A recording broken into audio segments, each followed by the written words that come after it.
Hi, hello, welcome to my first ever video on YouTube. Yay! Better brace yourself, it's probably going to be bad.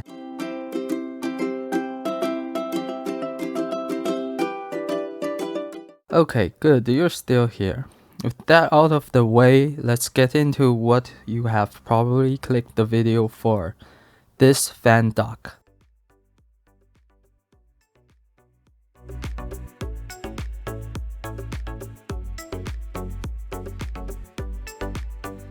But how and why did I end up with this little thingy? I'll walk you through the process and explain every design phases. So a while ago I saw Noctua launch the NAFD1. It decreases the CPU temperatures on small form factor builds for more or less 5 degrees. For those who don't know what it is and how it works, long story short, it's kinda like a patty sandwiched between the case and the CPU cooler, preventing hot air in the case being sucked into the CPU fan and only allowing cool fresh air being sucked into the CPU fan. But the problem is it costs freaking 12 freedom bucks. I'm simply too Asian to shell out 12 bucks. I'll just make my own version with 3D printing.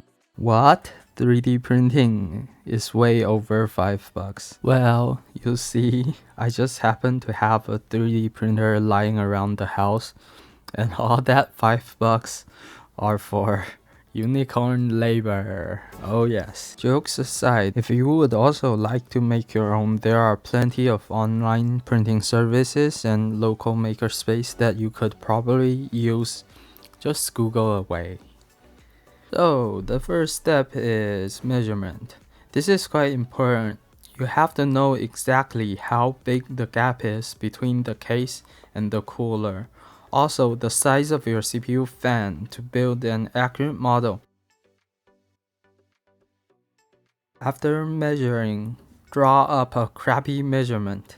Yep, crappy is definitely required.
And the second step is 3D printing time.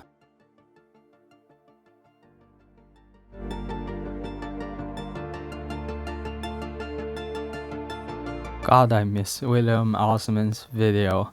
I hope he puts out more videos soon, or I might just get too bored and continually dilute YouTube with my crappy content. Now the printing is done and let's try it on.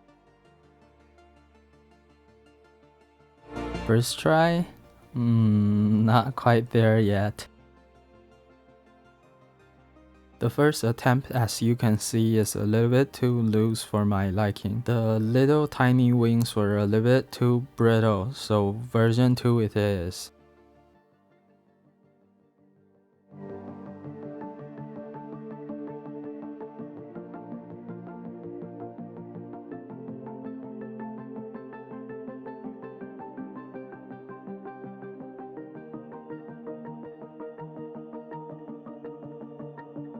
I tightened the tolerance a bit and added slightly more connection to the wings, and there you go.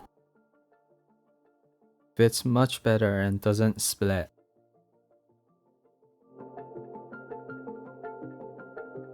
Now, with everything back in place, I'll do a totally inaccurate and unscientific IDA64 FPU burn.